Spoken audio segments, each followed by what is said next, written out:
Before I start, here's a list of potential Elden Ring spoilers you'll see in the video.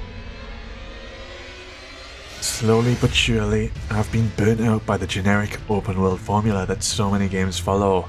Some games manage to make little twists on the formula, or the games excel in other ways like storytelling, which makes the open world more bearable. But it's rare I can really enjoy the open world elements of a game.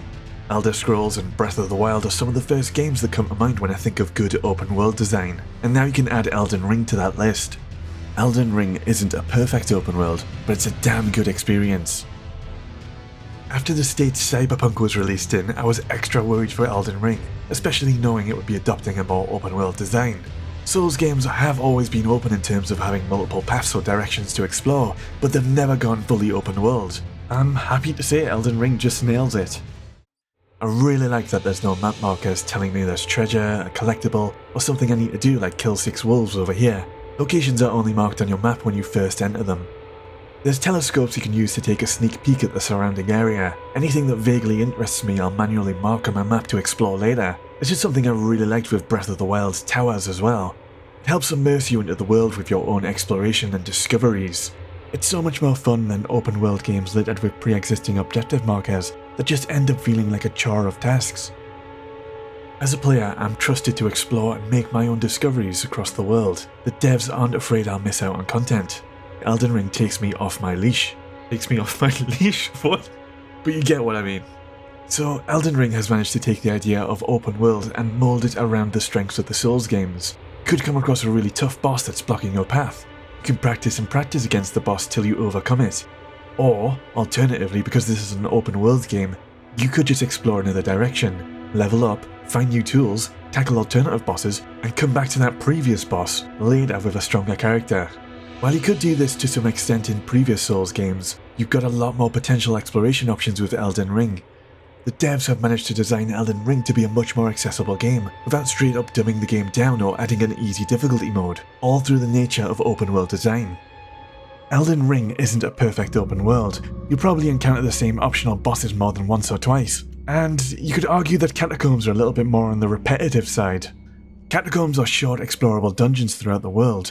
There is a genuine attempt to keep them fresh with different layouts, puzzles, challenges, and bosses. Some repetitiveness is inevitable in any open world game. Thing is, there's still a really satisfying, rewarding feeling just discovering hidden catacombs yourself, and there's always a nice reward at the end of a catacomb too.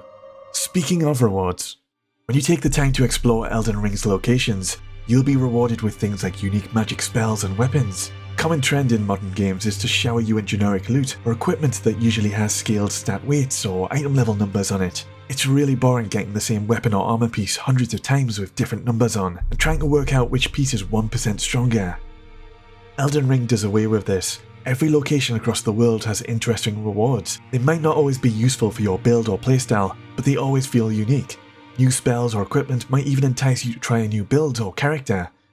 You'll see other players with awesome equipment or crazy spells, and you'll find yourself talking and sharing discoveries amongst friends. Because Elden Ring's world is so massive and filled with secrets, you're bound to miss a few things.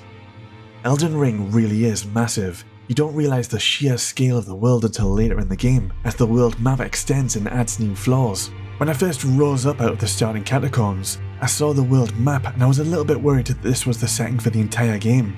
But when the map extends, you get a sense of the true scale of Elden Ring, and it blows your mind. The world isn't as large as some other open world games, but it's so much more dense and tailored with unique experiences. And I really like the game worlds flavoured with colour coordinated regions. It's something so simple design wise, and it helps the world feel so much more fresh. From snowy mountaintops to molten lava regions, there's so many amazing vistas to discover across the world, and I was constantly taking screenshots.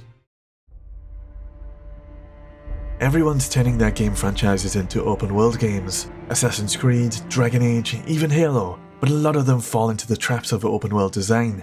It often feels like I'm playing the same game with a different story.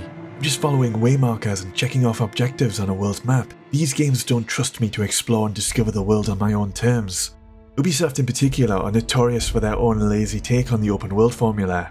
They've stripped a lot of their game franchises of everything unique and special about them. They've used the same blueprint across these games to turn them into formulaic open world games, with copy-pasted activities and generic collectibles.